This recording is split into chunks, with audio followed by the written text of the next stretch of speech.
எல்லாருக்கும் வணக்கம். இப்போ நான் பேச போகிறது ஒரு ஒரு 2 மாதமாக நம்ம நாட்டில் நடக்கிற ஒரு சென்சேஷனான விஷயத்தை பற்றி தான் பேச போகிறேன். என்னென்னு பார்த்தீங்கன்னா, திருநாய் தொல்லை. திருநாய் தொல்லை இப்போ சுப்ரீம் கோர்ட் லெவலில் அது போய் இன்றைக்கி அதுக்கு பல ஆர்டர்லாம் வந்திருக்கு. ஃபஸ்ட்டு ஒரு ஆர்டர் அதுக்கப்புறம் அந்த ஆர்டரை ரிவோக் பண்ணி இன்னொரு ஜட்ஜ்மெண்ட் கொடுத்துருக்காங்க. ஸோ அந்த ஜட்ஜ்மெண்ட் டீட்டெயில்ஸ், லீகல் டீட்டெயில்ஸ்லாம் நான் பேச போகிறதில்ல. நான் பேச போகிறது மக்கள் சந்திக்கிற உண்மையான ஸ்ட்ரீட் டாக்கோட பிரச்சனையை பற்றி தான் நான் பேச போகிறேன். ஸோ சமீபத்தில் நம்ம நீயா நானா பார்த்தோம். ஸோ இந்த நீயா நானா ப்ரோக்ராமில் அதை வச்சுட்டு நாய் பிரச்சனையை பற்றி பேச ஆகாமல் பிராமின்ஸ் வர்சஸ் நான் பிராமின்ஸ்னு சில பேர் கொண்டு போகிறாங்க. அது யார் கொண்டு போகிறாங்கன்னு உங்களுக்கே தெரியும். என்னமோ இந்தியாவில் இருக்கிற, தமிழ்நாட்டில் இருக்கிற ஒட்டுமொத்த பிராமணர்களும் நாய்க்கு ஆதரவு ஆகிற மாதிரி பேசிகிட்டு இருக்காங்க. ஐ மை செல்ஃப் அ பிராமின். நான் நாய்க்கு ஆதரவு கிடையாது. ஃபர்ஸ்ட் ஆஃப் ஆல் அதை நான் எந்த சைடில் இருக்கேன்றதை நான் சொல்லிவிட்டு அப்புறம் பேசுகிறேன். இந்த டாக் லவ்வர்ஸ், டாக் ஹேட்டர்ஸுங்கிற அந்த கான்செப்டே தப்பு. அது கோபிநாத் சொல்கிறார். இந்த டாக் லவ்வர்ஸ், டாக் ஹேட்டர்ஸ்னு சொல்லுது. நாங்கள் ஹியூமன் லவ்வர்ஸ். நீங்கள் டாக் லவ்வர்ஸ், நாங்கள் ஹியூமன் லவ்வர்ஸ், அவ்வளோதான். நாங்கள் மனிதர்களை நேசிக்கிறவங்க, நீங்கள் மிருகங்களை நேசிக்கிறவங்க. அப்படி வேணால் நம்ம பிரிச்சுக்கலாம். இப்போ நாங்கள் எல்லாம் போகிறோம், தெருவில் போகிறோமோ சும்மா இருக்கிற நாய், மாடு, பூனை, பன்னியெல்லாம் யாரும் கல்லால் அடித்து கொலை பண்ணிகிட்ருக்கல. எங்களுக்கு அதை கொல்லணுன்றது எங்களுக்கு அவசியம் கிடையாது. நாங்கள் எங்களோட வேலையை பார்த்துட்டு போயிட்டு வந்துட்டு தான் இருக்கோம். அது எங்கள் வம்புக்கு எங்களை கடித்து, எங்கள் வீட்டு குழந்தைங்களை கடித்து, எங்கள் வீட்டு பெரியவங்களை கடித்து எங்களுக்கு துன்பத்தை அதுதான் உண்டாகுதே தவிர எங்களால் அதுக்கு துன்பம் வரல. ஸோ ஃபஸ்ட்டு இந்த dog lovers, so called dog லவர்ஸ்னு சொல்லிக்கலாம். நம்மள சோ கால்டு டாக் ஹேட்டர்ஸ் நம்ம அவங்களோட கணக்குப்படி அவங்களே சோ கால்டு டாக் லவர்ஸ்னு நம்ம சொல்லிக்கலாம். இவங்கெல்லாம் பார்த்திங்கன்னா இந்த பொதுவாகவே இந்த அனிமல் ஆக்டிவிஸ்ட்டுன்னு பேசுகிறவங்க எல்லாருமே இந்த பீட்டா, இந்த வீகனிசம் பேசுகிறவங்க இவங்க எல்லாருமே பார்த்திங்கன்னா, ஸோ வெஜிடேரியன் வேறு, நான் வெஜிடேரியன் வேறு, வீகனிசம் வேறு. இந்த வீகனிசம் பேசுகிறவங்கலாம் அனிமலும் ஹியூமன்ஸும் ஈக்குவேட் பண்ணியே பேசுவாங்க. 2 பேரையும் சமப்படுத்தியே பேசுவாங்க. நீங்கள் சிக்கன் சாப்பிட்றீங்களே, உங்கள் வீட்டு குழந்தைங்கள சாப்பிட மாட்டிங்களா? முதல்ல இவங்களுக்கு நான் சொல்லிக்கிறது ஒரு விஷயம், மனுஷன் வேறு, மிருகம் வேறு. நாம் மனுஷன், நம்ம மனுஷனுக்கு மட்டும்தான் சிந்திக்கணும். அதுக்காக நான் மிருகங்களே இருக்கக்கூடாதுன்னு நான் சொல்ல மாட்டேன். ஏன்னா பல்லுயிர் பெருக்கும், பயோடைவர்சிட்டிக்கு மிருகங்களும் அவசியம். காட்டில் யானை, புலி, சிங்கம், சிறுத்தை, மான், பாம்பு, ஈவன் எலி, தவக்கலையிலேருந்து எல்லா மிருகமும் உலகத்துக்கு தேவை. மிருகங்கள் இருக்கக்கூடாதுன்னு நாங்கள் யாருமே இங்கே மிருகங்களுக்கு எதிரானவங்க கிடையாது. பல்லுயிர் பெருக்கத்துக்கு மிருகம் ரொம்ப ரொம்ப முக்கியம். கடலில் மீன்கள் வேணும், ஆற்றுல முதல்ல இருக்கணும், எல்லாமே இருக்கணும். ஆனால் ஒரு சொசைட்டியில் ஒரு குறிப்பிட்ட உயிரினம் அதோடைய த்ரெட் பர்செப்ஷன் நம்ம சொல்லுவோம். அதாவது ஒரு இந்த சொல்லுவாங்களா, அபாயகரமான அளவுக்கு அது வளர்ந்துருச்சுன்னா அப்போ நம்ம அதை குறைக்கிறதுக்கு திட்டம் போட்டு தான் ஆகணும். இப்போ உதாரணத்துக்கு ஒரு காலத்தில் தெருவில் எலிகள் ஜாஸ்தியாக இருந்தது. பிளேக் நோய் அதிகமாக வந்துச்சு. அப்புறம் பிளேகுக்கு மருந்து கண்டுபிடிச்சாங்க. அப்புறம் எலியெல்லாம் கொண்டாங்க. அதே மாதிரி தான் காட்டு தெருவில் சுற்றுற பன்னினால் பன்னி காய்ச்சல் அப்புறம் பன்னியெல்லாம் வேட்டையாடி அது கார்பரேஷன், முனிசிபல், கவர்மெண்ட்டு அதை எராடிகேட் பண்ணி இன்றைக்கி அது காட்டில் மட்டும்தான் பன்னி இருக்குது. கிராமங்களில் காடை ஒட்டின இடத்துல சில இடத்துல பன்னிகள் உண்டு. அந்தளவுக்கு இல்லை. இப்போ ஒரு 30 வருஷம் 40 வருஷத்துக்கு முன்னாடி இந்த பன்னி கூட்டம் இப்போ இன்றைக்கி இல்லை. கொசுவும் ஒரு உயிரினம் தான். கொசு, கரப்பாம்பூச்சி, இது எல்லாத்துக்கும் நம்ம மருந்து ஏன் அடிக்கிறோம்? இன்றைக்கி கொசுவினால வியாதி வருது, கரப்பாம்பூச்சினால் வியாதி வருது. அப்படிங்கும்போது நம்ம கொசுவையும் கரப்பாம்பூச்சியும் கொல்றதுக்கான வழியை பண்ணுறோம். இப்போ இந்த டாக் லவர்ஸ்ன்னு பேசுகிறவங்க ஒருத்தவங்க லேடி பேசுனாங்க. அவங்களும் எங்கள் கேஸ்ட் தான். அவங்கள மாதிரி ஆளுங்களால தான் எங்களுக்கு அவமானமாக இருக்குது. சத்தியமாக நான் சொல்கிறேன். இதை நான் சொல்லக்கூடாதுன்னு இருந்தாலும் நான் சொல்கிறேன். ஒருத்தர் அவருடைய குழந்தைய கூட்டிகிட்டு போகும்போது நாய் குறுக்க அதில் ஆக்சிடெண்ட் ஆகி அவர் குழந்தை இறந்து போயிடுச்சுன்னு சொல்கிறாரு. இவங்க பதிலுக்கு அதை சமப்படுத்துறதுக்காக நான் போகும்போது கூட ரோட்டில் ஒரு குழந்தை குறுக்கில் வந்துச்சுன்னு இவங்கள மாதிரி ஆளுங்களுக்கு தான் நான் மறுபடியும் சொல்கிறேன். நாய் வேறு, மனுஷன் வேறு. குழந்தை குறுக்கில் வர்றதுக்கும் நாய் குறுக்கில் வர்றதுக்கும் வித்தியாசம் இருக்குது. குழந்தை குறுக்கில் வந்ததை நீங்கள் நாய் குறுக்கில் வந்ததை விட தயவுசெய்து கம்பேர் பண்ணாதீங்க. நீங்கள் புரிஞ்சிக்காமல் மறுபடியும் மன்னிப்பு வீடியோவில் கூட அதுதான் நீங்கள் பேசுகிறீங்க. உங்கள் விளக்க வீடியோவில் கூட நீங்கள் அதான் சொல்கிறீங்க. உங்களெல்லாம் புரிய வைக்க முடியாது சத்தியமாக. மனுஷன் வேறு, நாய் வேறு. மனுஷன் வேறு, காக்கா வேறு. மனுஷன் வேறு, குருவி வேறு. பாரதியார் காக்கை குருவிகள் ஜாதின்னு பாடினார்னா அது மனுஷங்களுக்குள்ளே இருக்க ஏற்றத்தாழ்வை இப்படி பாடினாலும் அது புரிஞ்சுப்பானாங்கிறதுக்கோசரம் அவர் அந்த மாதிரி பாடினார். காக்கா வேறு, மனுஷன் வேறு. குருவி வேறு, மனுஷன் வேறு. மனுஷன் வேறு, பாம்பு வேறு. மனுஷன் வேறு, எலி வேறு, தவக்கலை வேறு, கொசு வேறு. இப்போ உங்கள் லாஜிக் படியே நான் கேட்குறேன், ஒரு கொசு என்னை கடிக்குது, ஒரு 2 வயசு குழந்தை பக்கத்து வீட்டில் விளையாடுது, அதை நான் தூக்குறேன், அதுவும் என்னை கடிக்குது. கொசுவை கடித்தா நான் தட்டி அதை கொல்லுவேன். உங்களோட லாஜிக் படி அப்போ அந்த 2 வயசு குழந்தை என்னை கடிக்குதுன்னு வச்சுக்கோங்க, அதை குழந்தைய நான் கொல்லணுமா? இல்லை கொசுக்கு நான் மருந்து அடிக்கணுமா? அந்த குழந்தை மூஞ்சிலையும் போய் பேகான் ஸ்ப்ரேயோ இல்லை மார்டின் ஸ்ப்ரேயோ அடித்து கொல்லணுமா? இல்லை எனக்கு சொல்கிறது புரியல. கொசு கடிக்குது மனுஷங்களுக்கு நீங்கள் சொல்லுவீங்களா? கொசு கடிச்சிது, கொசுவை நம்ம கொல்கிறோம், மனுஷன் கடிச்சா மனுஷன் நம்ம ஏன் குழந்தைய ஏன் கொல்ல மாட்டேன்றோம் நம்ம சொல்லுவோமா? எனக்கு புரியவே இல்லை சத்தியமாக. மறுபடியும் மனுஷனையும் மிருகங்களையும் நீங்கள் ஏன் சமப்படுத்துறீங்கன்னு தெரியல. குழந்தை அது குறிப்பாக அந்த குழந்தைங்களை நீங்கள் ஏன் மிருகங்களோட சமப்படுத்துறீங்க? கொசு கடிக்கிறதுக்கும் குழந்தை கடிக்கிறதுக்கும் வித்தியாசம் இருக்குது. என் குழந்தை என்னை கடிக்கிறதுக்கும் பக்கத்து வீட்டு குழந்தை என்னை கடிக்கிறதுக்கும் சொந்தக்கார குழந்தை என்னை கடிக்கிறதுக்கும் ஒரு கொசு வந்து என்னை கடிக்கிறதுக்கும் வித்தியாசம் இருக்குது. கொசு கடித்தா நான் கொசுவை கொல்லுவேன், குழந்தை கடித்தா என்னால் குழந்தைய கொல்ல முடியாது. என்னோட எண்ணம் அது. என்னை குழந்தைய கொலை சொல்கிறீங்க நீங்கள்? புரியல எனக்கு. உங்கள் லாஜிக் அப்படி தான் நீங்கள் பேசுகிறீங்க. அடுத்து 100 டைலாக் சொல்லுவாங்க, மனுஷன்லாம் ரேப் பண்ணுறான், கொலை பண்ணுறான், அப்போ நாய் வந்து கடிச்சா என்ன அப்படின்ட்டு. ஏங்க ஒரு விஷயம் புரிஞ்சிக்கவே மாட்டேன்றீங்க பாஸ். மனுஷன் வந்து சட்டத்தை மீறி சில விஷயங்கள் செய்கிறான், அவனுக்கு அதுக்கு தண்டனை கிடைக்குது. தண்டனை கிடைக்கிறவங்களுக்கு கிடைக்குது. அது அடுத்த டாபிக், அது அடுத்த விவாதம். அது நம்ம அதுக்குள்ளே போவேணாம். எல்லாருக்கும் தண்டனை கிடைக்குதா, தப்பு செய்கிற எல்லாருக்கும் தண்டனை கிடைக்குதா அப்படிங்கிறது அது அடுத்த விவாதம். அது இருந்தாலும் போலீஸ் டிபார்ட்மெண்ட்டு, சிபிஐ எல்லாமே சேர்ந்து இந்த மாதிரி ஒரு தவறுகளை கட்டுப்படுத்துறதுக்கு, ஆனால் என்ன மனுஷனால் வர தவறுகளை குற்றங்களை கட்டுப்படுத்துறதுக்கு தான் போலீஸ் டிபார்ட்மெண்ட் இருக்குது, ஜுடிஷியல் சிஸ்டம் இருக்குது நம்ம நாட்டில். இது வந்து சம்திங் அப்பாற்பட்டு நடக்கிறது, சட்டத்துக்கு சமுதாயத்துக்கு அப்பாற்பட்டு நடக்கிற விஷயங்கள் தான் இந்த மாதிரி ரேப்பு, கொலை, திருட்டு இதெல்லாம். இதை போய் மறுபடியும் நீங்கள் நாய்க்கடியோட கம்பேர் பண்ணுறீங்க. எங்களோட லாஜிக்கு உங்கள் கம்பேரிசனுக்கு எனக்கு சத்தியமாக புரியல. நாய்க்கடியோட ரேப்பை கம்பேர் பண்ணுறீங்க, நாய்க்கடியோட கொலையை கம்பேர் பண்ணுறீங்க. அதுதான் நான் கேட்டேன். இப்போ கொசுக்கடியோட நீங்கள் குழந்தையோட கடியை கம்பேர் பண்ணுவீங்கன்னு நான் கேட்குறேன். ஒரு ஆம்பளை ரேப் பண்ணனா எல்லா ஆம்பளையும் கொண்டுடுவீங்களா அப்படின்னு நீங்கள் கேட்குறீங்க. என்ன லாஜிக்குன்னு புரியல. ஒரு நாய் கடிச்சதுன்னா நாய் வேற, மனுஷன் வேறையா? நான் மனுஷனாக பிறந்தேன், இந்த ஜென்மத்தில் மனுஷனுக்கு நான் எனக்கு மறுபிறவியில் நம்பிக்கை உண்டு. இந்த ஜென்மத்தில் நான் மனுஷனாக பிறந்தா நான் மனுஷனாக தான் திங்க் பண்ணுவேன். அடுத்த ஜென்மத்தில் முதலையாக பிறக்கிறோன்னா, சிங்கமாக பிறக்கிறோன்னா, கழுதப்பிள்ளையாக பிறக்கிறோன்னா, அது அடுத்த ஜென்மத்தோடைய கர்மாவை பொறுத்து இருக்குது. அதில் அது வேறு. நான் இந்த ஜென்மத்தில் என்ன பிறவியாக பிறந்திருக்கோனோ நான் அதுவாக தான் சிந்திக்க முடியும். நான் எனக்காக தான் சிந்திக்க முடியும். செல்ஃபிஷ்னு சொல்லலை. செல்ஃபிஷாக இருக்கிறனால தான் நம்ம இன்றைக்கி இவ்வளோ தூரம் வந்திருக்கோம். நம்ம மனித எண்ணம் இன்றைக்கி வளர்ச்சி அடைஞ்சதுக்குமே ஒரு சில பேர் சொல்கிறாங்க, நான் பேர் சொல்ல விரும்பலை, அறிவுபூர்வமாக பேசுகிற மாதிரி பேசுகிறாங்க.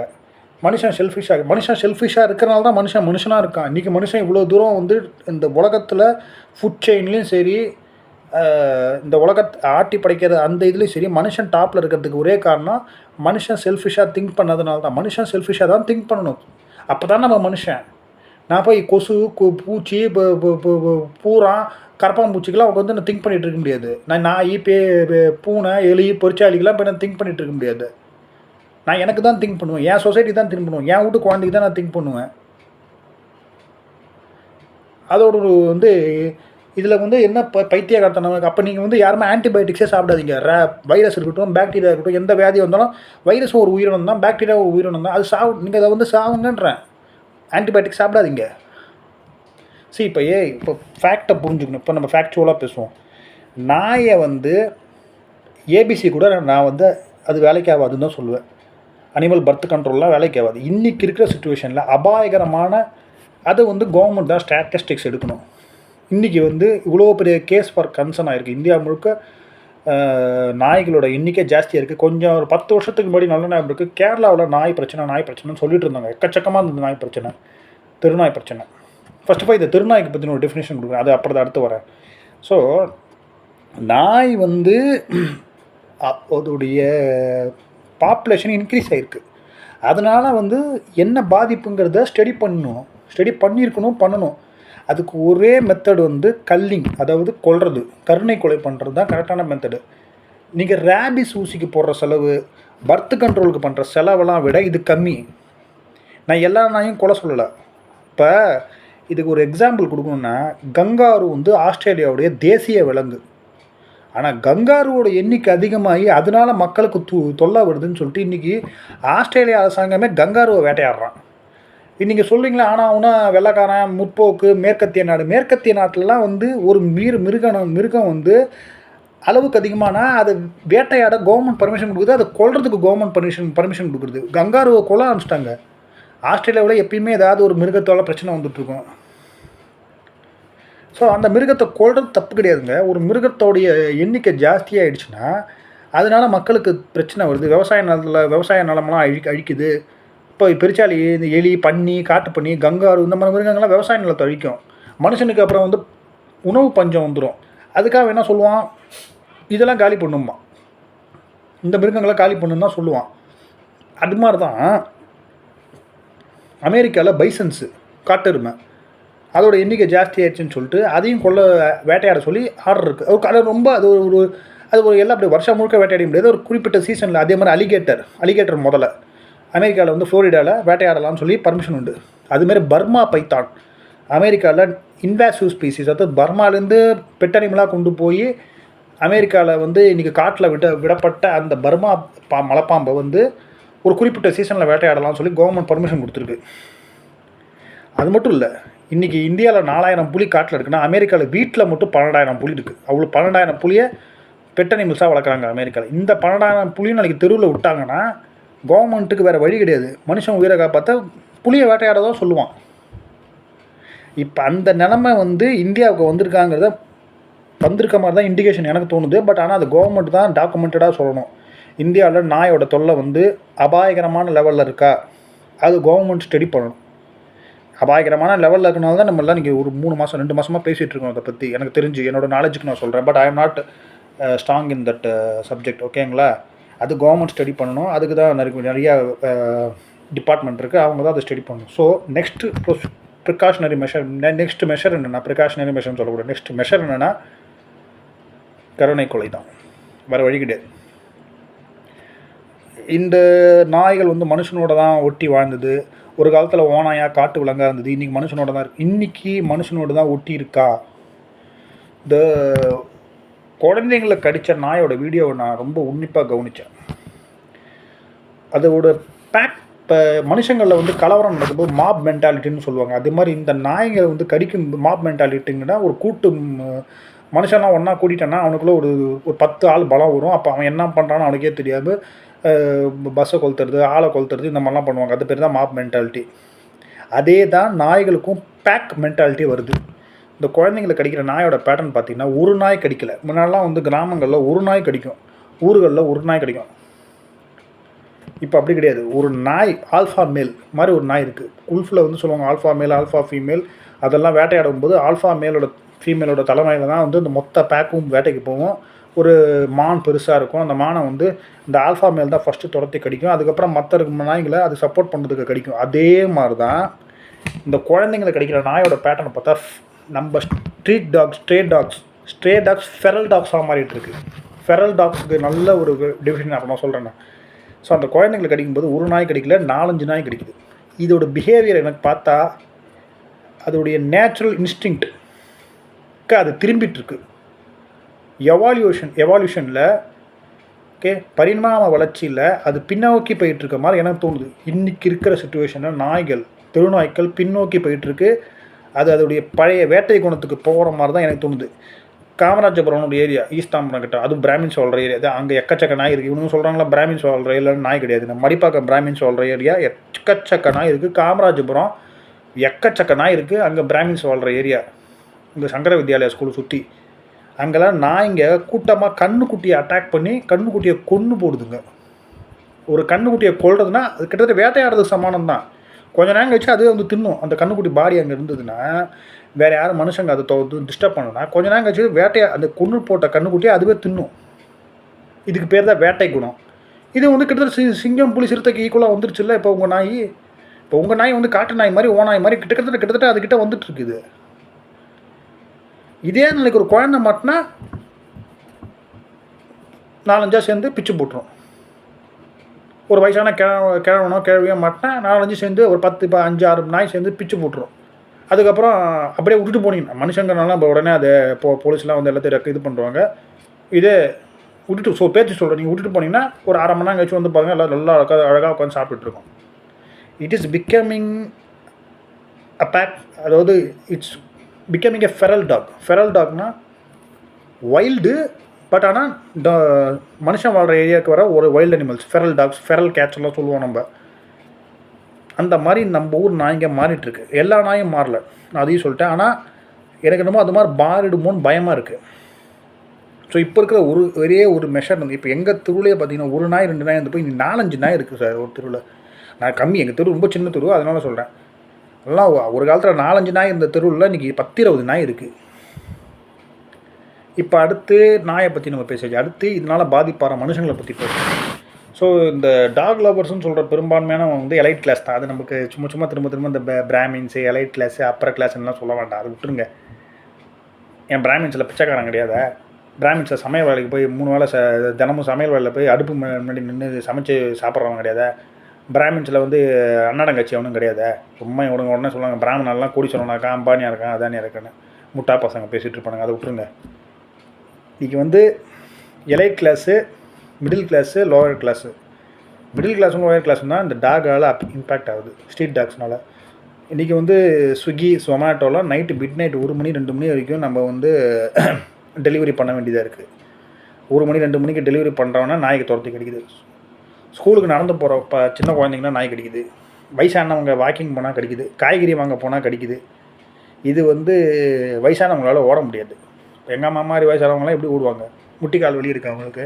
அவங்க இப்போ நாய் துரத்துச்சா எப்படி ஓடுவாங்க? இங்கே பக்கத்து வீட்டில் குழந்தைங்க இருக்குது, அதுங்களாம் எப்படி ஓடும்? ஸோ இதெல்லாம் யோசிக்கணும் நம்ம. நீங்கள் மனுஷனுக்காக தான் திங்க் பண்ணணும், நீங்கள் நாய்க்காலாம் திங்க் பண்ணக்கூடாது.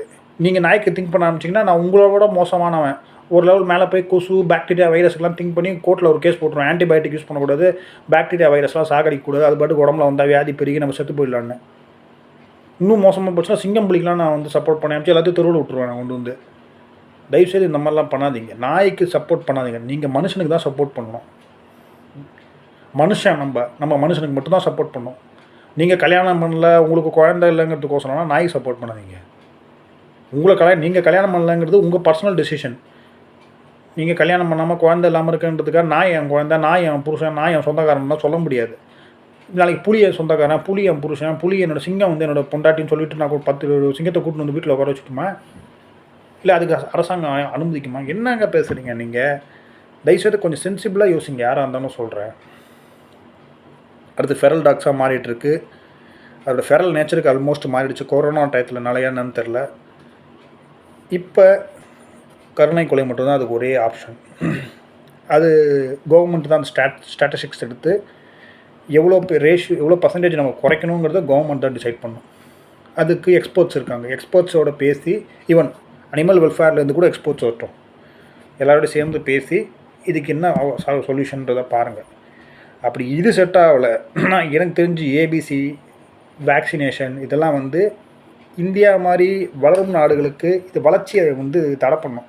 இன்னுமே நம்ம நாட்டில் வந்து எதுக்கு அடுத்து வரேன், அங்கே பேசினவங்க ஒருத்தவங்களோட இதுக்கு இன்னும் ஒருத்தர் சொன்னார் கவுன்சிலிங் போங்கன்றார். ஏங்க நம்ம நாடு என்ன அப்படி என்ன அமெரிக்காவிலே நம்ம வாழ்கிறோம்? காய்ச்சல் வந்தால் ஆஸ்பத்திரிக்கு போக காசு இல்லாமல் ஆட்டோ ஓட்டிக்கிட்டு, கொளுத்து வேலை செஞ்சுக்கிட்டு, கூலி வேலை செஞ்சுக்கிட்டு, அன்னாடம் காட்சிகளை எத்தனை பேர் வாழ்கிறான் நம்ம நாட்டில் மூட்டை தூக்கி. அவன்லாம் வந்து கவர்மெண்ட் ஆஸ்பத்திரிக்கு போக, ஆஸ்பத்திரிக்கு பிள்ளைக்கு காய்ச்சல் வந்தால் கூட ஆஸ்பத்திரிக்கு போக காசு இல்லாமல் இருக்கான். நீ நாய்க்கு அடிபட்டால் கவுன்சிலிங் பண்ணுற சைக்காலஜிஸ்ட்டை போய் உனக்கு பணத்திமிரில் நீ பேசுகிற, அவ்வளோதான் நான் சொல்ல முடியும். எனக்குங்க பர்சனலாக காய்ச்சல் வந்ததுங்க, லூஸ் மோஷன், டயரியா வந்து அப்போ நான் ரொம்ப ஏழ்மையில் இருந்தேன். ஓகே, இன்றைக்கி நான் வெல்டுடு, ஓகேங்க, அதை விட்டுருங்க. அன்றைக்கி நான் ரொம்ப ஏழ்மையில் இருந்தபோது 7 ரூபா பக்கத்து வீட்டில் கடன் வாங்கி ஒரு எல்டோப்பர்னு ஒரு லூஸ் மோஷன் மாத்திரையும் அப்புறம் ஒரு வாந்தி மாத்திரையும் வாங்கி ஆஸ்பத்திரி போக காசு இல்லாமல் 7 ரூபா கடன் வாங்கி மாத்திரை வாங்கி போட்டு பேதியும் வாந்தியும் நின்றுச்சு.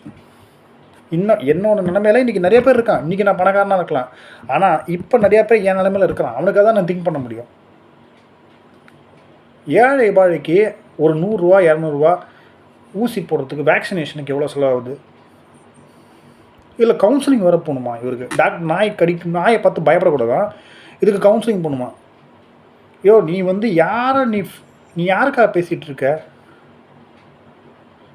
அன்னாடங்காட்சிங்க எத்தனை பேர் இருக்கான், அவன் உட்காந்து கவுன்சிலிங் போகிற காசு வச்சுருந்தா அவன் ஏன் அன்னாடங்காட்சியாக மூட்டை தூக்கிட்டு ரோட்டில் போய் ஆட்டோ ஓட்டிக்கிட்டு கொளுத்து வேலை கூலி வேலை செஞ்சுட்டு இருக்க போகிறான்? தயவுசெய்து நீங்கள் பேசுகிறேங்கிற பேரில் பிரச்சனை கடுப்பேற்றுறீங்க எதிரால். நானும் அந்த வீடியோலாம் பார்த்து மொபைலை தூக்கி போட்டு உடச்சிடலாமான்னு பார்த்தேன். சத்தியமாக சொல்கிறேன். நான் அவங்க காசு கொடுத்து வாங்கின இதுவே போச்சுன்னு சொல்லி தூக்கி போட்டு ஒரே சுக்குநூறாக உடச்சிடலாமான்னு பார்த்தேன் அந்த வீடியோலாம் அவங்க பேசினதெல்லாம் பார்த்ததுக்கு அப்புறம் வந்து விளக்க வீடியோ வேறு இருக்காங்க. நாங்கள் பேசுனதை ஃபுல்லாக போல நீ பேசின ஒரு பாயிண்ட்டு கூட வாலிட் தப்பான பாயிண்ட்டு. இதில் வேறு ஜாதியை வேறு எடுத்துன்னு வரீங்க வரானுங்க இவனுங்க கருமத்தை. நீங்களாம் எங்கள் ஜாதியில் போகிறதுன்னு சொல்லி அவமானமாக இருக்குது. ஒரு அம்மா என்னடா நாயும் குழந்தையும் கம்பேர் பண்ணுது. ஒரு அம்மா என்னடா நான் வந்து கல்யாணம் பண்ணல, நான் சிங்கிளாக இருக்கேன், எனக்கு நாய் தான் என் சொந்தக்காரங்குது. நீ கல்யாணம் பண்ணலன்னா அது உன் பிரச்சனை. நாய் வந்து உனக்கு நாய் வந்து நீ என்ன நாளைக்கு என்ன நீங்கள் சொல்கிறீங்கன்னு எனக்கு தெரில. இன்னொருத்தர் வந்து கவுன்சிலிங் போன்றாரு, நைட்டு 11 மணிக்கு போவாதங்கிறார் ரோட்டில். நைட்டு 11 மணிக்கு ரோட்டில் எத்தனை ஸ்விக்கி ஜொமேட்டோ ஓட்டினா தான் அவனுக்கு அன்றைக்கி சாப்பாடு. நமக்கு சாப்பாடு வாங்கி கொடுத்தா தான் அவனுக்கு சாப்பாடு. ஸ்விக்கி ஓட்டுறவனுக்கு, ஜொமேட்டோ ஓட்டுறவனுக்கும், ஜெப்டோவில் வேலை செய்கிறவனுக்கும், ரேப்பிடோவில் ஸ்கூட்டர் ஓட்டுறவனுக்கும் ரோட்டில் சுற்றினா தான் அவனுக்கு சாப்பாடு, அவன் பொண்டாட்டி பிள்ளைக்கு சாப்பாடு. நீ பொறுப்பு இல்லாமல் வந்துட்டு உட்காந்து ரோட்டில் ஏன் போகிறான்னு கேட்குற 11 மணிக்கு. தயவுசெய்து நீங்களாம் ஏதோ சம்பாதிச்சிட்டிங்க, காசு இருக்குது உங்கள்கிட்டலாம். காசு இல்லாதவனுக்கு திங்க் பண்ணுங்கள். அரசாங்கமும் இவனுக்கு தான் திங்க் பண்ணணும். தயவுசெய்து சொல்கிறாரு, நான் இந்த கட்சி அந்த கட்சின்னு பேசலை. சென்ட்ரல் கவர்மெண்ட்டும் சரி, ஸ்டேட் கவர்மெண்ட்டும் சரி, நீதிமன்றமும் சரி, காவல்துறையும் சரி, முனிசிபாலிட்டியும் சரி, கார்பரேஷனும் சரி, இல்லாதவனுக்கு திங்க் யோசிங்க, இருக்கிறவனுக்கு பற்றி யோசிக்காதீங்க. அவன் சொல்கிறாங்கிறதுக்காக நீங்கள் வந்து ஒரு டெசிஷன் எடுக்காதீங்க. இருக்கிறவன் ஆயிரம் சொல்லுவாங்க, அவன் ரோட்டுக்கே நடக்க மாட்டான். நான் இன்றைக்கி வந்து காரே இருந்தால் கூட நான் காரை வந்து சும்மா பச்சை மிளகா வாங்கிறதுக்குலாம் காரில் போக மாட்டேன். நான் பச்சை மிளகா வாங்கிறதுக்கு நடந்து தான் போவேன். என்கிட்ட 2 வீலர் கூட கிடையாது. நைட்டு 10 மணிக்கு நான் போகிறேன்னா, இல்லை நைட்டு எங்கேயோ கோயம்புத்தூர் வெளியூர் போயிட்டு நான் நைட்டு 12 மணிக்கு பஸ் ஸ்டாண்டில் இறங்கி நடந்து வரேன்னா, 1 மணி 2 மணி 3 மணிக்கு நடந்து வரேன்னா நெஞ்சில் கையை வச்சுன்னு வர வேண்டியது. இல்லை இன்னொரு லாஜிக் சொல்கிறாங்க, நாய் இருந்தால் திருட்டு பயம் கிடையாதுன்னு. இன்றைக்கி தமிழ்நாட்டிலையோ இந்தியாவிலையோ திருடு கொள்ளையெல்லாம் நடக்காமல் இருக்க. இவ்வளோ நாய் இருக்கு, இவ்வளோ நாய் இருக்கே, எத்தனை பேர் நாய் வந்து எத்தனை திருட, எத்தனை கொலை, நீ எத்தனை ரேப்பை தடுத்துருக்கு. பகலாக போலீஸ்காரங்க நிற்கிறாங்க ரோட்டில். அவங்களால முடியாதது இந்த நாய் செஞ்சிருமா? என்ன பேசுகிறீங்க நீங்கள்? எப்போ பார்த்தாலும் இதே தான் நீங்கள் கடுப்பேற்றுறீங்க. சரி இன்னைக்கு நாயினால இந்த ஏரியாவில் திருடு கம்மியாக இருக்குன்னு சொல்லு. அது திருடனா பார்த்து கடிக்கிறதுல குலைக்கிறதில்ல. அது சாதாரணமாக போகிற அப்பாவி, அப்ராணி, குழந்தை, வயசானவன், கரடு கட்டை இவங்கள தான் ஏன் கடிக்குது. அது இந்த தெருவில் நாய் இருந்ததுங்க. நான் இப்போ வேணால் ஒரு டேட்டா எடுக்கலாமா? இன்றைக்கி கொள்ளை கற்பழிப்பு நடந்த தெருவில் எத்தனை நாய் இருக்குன்னு டேட்டா எடுப்போமா? நைட்டு 2 மணிக்கு திருட்டு போகுது. இதெல்லாம் நாய் இருக்கிற தெருவில் தான் ஏன் திருட்டு போகும்? நாய் இருக்கிற தெருவில் தான் ஏன் ரேப் நடக்குது? நாய் இருக்கிற தெருவில் தான் ஏன் கொலை நடக்குது? இதுக்கு சம்மந்தமே கிடையாதுயா. நாயெல்லாம் அதெல்லாம் நீங்கள் தயவுசெய்து சினிமாவை பார்த்து கெட்டு போகாதீங்க. நாய் வந்து திருடனை பிடிக்கும் அப்படிலாம். அதெல்லாம் வந்து ட்ரெயின்டு டாக்ஸு, அது வேறு. அது இந்த பண்ணையிலலாம் வச்சுருப்பாங்க அந்த மாதிரி டாக்ஸு. ஒரு பெரிய ராஜாப்பாளையம், பெரிய இந்த லல் சோஷன் அந்த மாதிரி டாக்ஸை ட்ரெயின் பண்ணி வச்சுருப்பானுங்க. அது கூட ஆயுதங்களோட ஒருத்தன் அட்டாக் பண்ணனா அதனால் ஒன்றும் பண்ண முடியாது. ஒருத்தன் அருவாளைச்சு ஓங்கி ஒரு சீவுனா முடிஞ்சு போச்சு நாய். ஒரு துப்பாக்கியால் சுட்டானா நாய் முடிஞ்சு போச்சு. இல்லை உருட்டுக்கட்டையில் ஓங்கி மண்டையில் அடித்தானா இங்கே நாய் காலி. அப்படி நீங்கள் போலீஸ் டிபார்ட்மெண்ட்டை கொச்சப்படுத்துகிற மாதிரி பேசுகிறீங்க. அவ்வளோ தூரம் அவ்வளோ போலீஸ்காரங்க பகலாக கண்ணு முழிச்சு வேலை செய்கிறாங்க. அவங்கள தாண்டி இந்த நாய் வந்து திருடியும் கொலையும் அதையும் தாண்டி தானே நடக்குது க்ரைம்ஸை தனி சப்ஜெக்ட். தயவுசெய்து இந்த நாய் வந்து க்ரைம் குறையும், நாய் இருந்தால் எல்லா பிரச்சனையும் தீர்ந்துடும். உங்களுக்கு கடன் பிரச்சனையாக நாய் இருக்குது கவலைப்படாதீங்க. உங்களுக்கு காதல் பிரச்சனையாக நாய் இருக்குது கவலைப்படாதீங்க. சத்தியமாக நீங்கள் பேசுகிறதுல லாஜிக் இல்லை. உங்களை மாதிரி ஆளுங்க பேசுகிறதுனால நாயை விரும்புகிறவங்க கூட நாயை வெறுக்க ஆரம்பிச்சிடுவான். மிருகங்களை விரும்புகிறவங்க கூட மிருகங்களை வெறுக்க ஆரம்பிச்சிடுவான். இப்போ அதுக்காக நான் இப்போ பேசிட்டு இப்போ தெருவில் நாயெல்லாம் அடித்து கொள்ளவ போகிறேன். நான் இப்போ பேசிட்டு தெருவுக்கு போனால் நாய் இருக்க தான் செய்ய போகுது. ஆனால் எங்கள் தெரு நாய் என்னை பார்த்து குலைக்காது, அது வேறு விஷயம். அதே நான் பக்கத்து தெருவுக்கு போனேன்னா அது குலைக்க வாய்ப்பு உண்டு. நான் பயப்படாமல் மெல்லமாக நடந்து வருவேன். என்ன மாதிரியே இல்லை, அது சொல்ல முடியாது. இது நான் நாய்கிட்ட கடி வாங்கினது கிடையாது. ஆனால் பயப்படுறவன் பயப்படுவான். எல்லோரும் வந்து ஒரே மாதிரி இருக்க மாட்டான். அதே மாதிரி எல்லா நாயும் ஒரே மாதிரி இருக்காது. நான் பயப்படாமல் நடந்தால் கூட சில நாய் துரத்து நின்று கடிக்கும். இப்போ பாம்பு இருக்குது, பாம்பு கூட மனுஷனை கடிக்குது. அதுவும் தானே உயிரினம். இப்போ வந்து அது வேணால் வனவிலங்குன்றனால வேறு வழி இல்லாமல் சில பேர் வந்து ஃபாரஸ்ட் டிபார்ட்மெண்ட்டுக்கோ ஃபயருக்கோ ஃபோன் பண்ணி அதை பிடிச்சி வேறு எங்கேயாவது கொண்டு போய் விட்றாங்க. சாதாரணமாக தண்ணி பாம்பை பார்த்தா கூட ஜனங்க அடித்து கொண்டு விடுவாங்க பயத்தில். இது நல்ல பாம்பா, இது விஷப்பாம்பான்னு தெரியாமல் சாரப்பாம்பு தண்ணி பாம்பை பார்த்தா கூட. ஏன்னா அந்த பயம் மனுஷனுக்கு இருக்குது. மறுபடியும் நான் சொல்கிறேன் இந்த வீடியோட முடிவில், இதை ஜாதி பிரச்சனையாக மாற்றாதீங்க. இது வந்து எல்லா ஒரு 2-3 பேர் ஒரு பர்டிகுலர் கம்யூனிட்டிலேருந்து வந்து பேசுகிறனால அவங்க எல்லாம் அந்த கம்யூனிட்டியோட ரெப்ரசன்டேஷன் நினைக்காதீங்க. ஃபஸ்ட்டு அதை நான் சொல்லணும், கிளியர் பண்ணி ஆகணும். அது மாதிரி இந்த நாய்களுக்காக பேசுகிறவங்கள்ட்ட நான் சொல்கிறது ஒன்று தான், மனுஷனினே நாயும் தயவுசெய்து ஈக்குவேட் பண்ணாதீங்க. நம்ம மனுஷன் வந்து செல்ஃபிஷாக தான் திங்க் பண்ணணும். பல்லுயிர் பெருக்கத்துக்கு எதிரானவன் நான் கிடையாது. வனவிலங்குகளை ப்ரொடெக்ட் பண்ணணும். உங்களை விட வைல்ட் லைஃப் எந்தூசியாசிஸ்ட். ஆக்சுவலாக நான் வந்து ஒரு வைல்ட் லைஃப் எந்தூசியாசிஸ்ட் தெரியுமா உங்களுக்கு? எனக்கு 8 வகையான புலிகள், 20 வகையான முதலைகளை பற்றி எல்லாமே தெரியும். மிருகங்கள் வனவிலங்கை பற்றி எனக்கு நிறையா தெரியும். நான் ஆராய்ச்சி பண்ணியிருக்கேன் வனவிலங்கை பற்றி, கூகுள்லேயும் விக்கிபீடியாலையும். எனக்கு வந்து வனவிலங்கு ஆர்வலர் ஆக்சுவலாக நான். ஆனால் அதே டைகர் மேனிட்ரா மாறிச்சுன்னா கவர்மெண்ட்டே அந்த டைகரை ஷூட் அட் சைட் தான் சொல்லுவாங்க. ஏன் மனுஷனேங்க ஒருத்தன் வந்து கொடூரமான சைக்கோ கொலைகாரனாக இருக்கான், ஒருத்தன் கொடூரமான டெரரிஸ்ட்டு. ஆர்டர் போடுறாங்களா இல்லையா? ஷூட் அட் சைட் ஆர்டர் போடுறாங்களா இல்லையா? கலெக்டர் ஆர்டர் கொடுக்குறாரா இல்லையா? இவனை பார்த்தோன்னே சுட்டுடுங்கன்னு சொல்கிற ஷூட் அட் சைட்னா இந்த ஒருத்தன் ரொம்ப கொடூரமான ஒருத்தன் தானே பார்த்தோன்னே கொண்டுணும். மனுஷனுக்கே இந்த கதி, புலிக்கும் அதே தான். யானைக்கு அந்த மதம் பிடிச்ச யானை ஒரு 30-40 பேரை கொண்டுச்சுன்னா கவர்மெண்ட் ஆர்டர் கொடுத்துரும் இந்த யானை சுட்டுடுன்னு. நம்ம நாட்டோட தேசிய விலங்கு, நான் ஆல்ரெடி ஆஸ்திரேலியாவோட ரீசன் எக்ஸாம்பிள் சொல்லிட்டேன். நம்ம நாட்டோட தேசிய விலங்கு தான் புலி. புலியே வந்து ஒரு மேனிட்டராக மாறிச்சுன்னா அந்த புலியை கொல்றதை தவிர வேறு வழி கிடையாது.